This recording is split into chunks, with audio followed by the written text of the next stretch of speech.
when religious leaders and other evangelicals met Friday at 5 p.m. in a Miami area megachurch in the 2020 campaign's first Evangelicals for Trump rally. They will do so despite the threat of an IRS investigation of the congregation's tax-exempt status.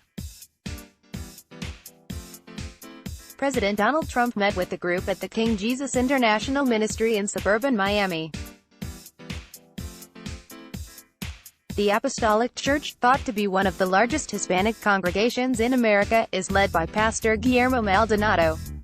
When the event was announced by DonaldTrump.com, the Freedom From Religion Foundation, FFRF, quickly asked the federal tax agency to determine if hosting the rally on church grounds violates its 501(c)(3) exemption.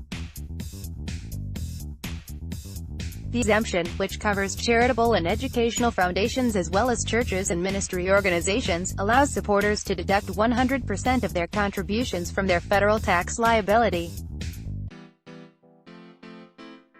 In urging congregants to come to a political rally and in hosting the political rally, King Jesus Ministry appears to have inappropriately used its religious organization and 501(c)(3) status to intervene in a political campaign.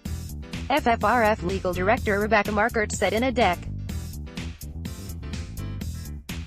31, 2019, letter to the IRS. It violated IRS regulations by seemingly expressing its support for a candidate in the November 2020 election, Markert continued.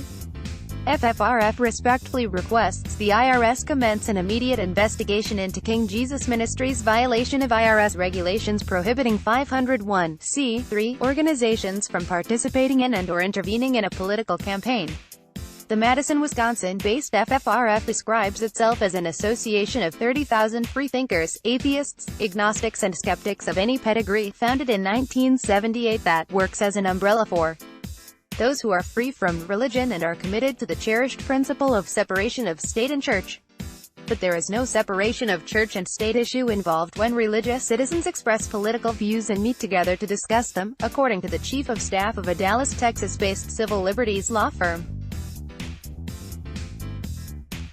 Religious Americans are allowed to be politically engaged.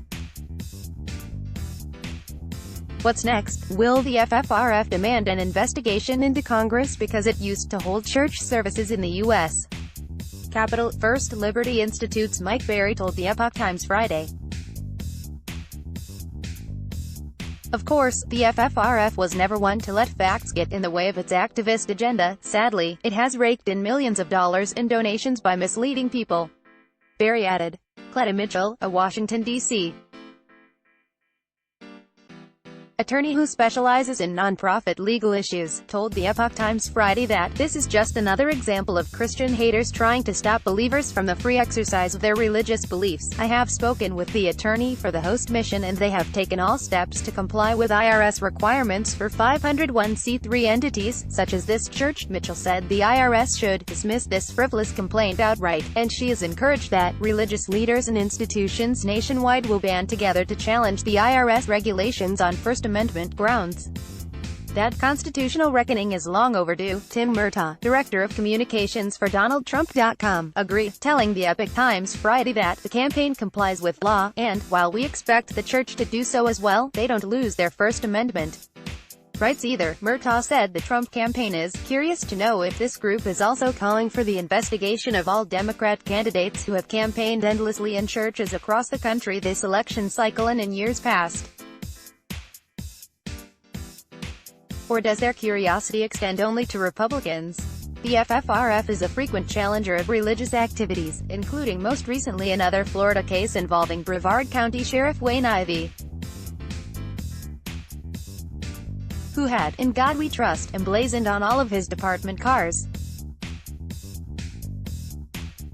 When FFRF demanded the declaration be removed from official Brevard County law enforcement vehicles, Ivey told the Epoch Times in a November 7, 2019, interview that they, FFRF, have a better chance of me waking up then tomorrow morning than they do of me taking that motto off our cars. Ivey added that, when you call 911, we don't ask you what political affiliation you are, we don't ask you what God you believe in, we don't ask you if you believe in God, we ask where you are so we can come save your life.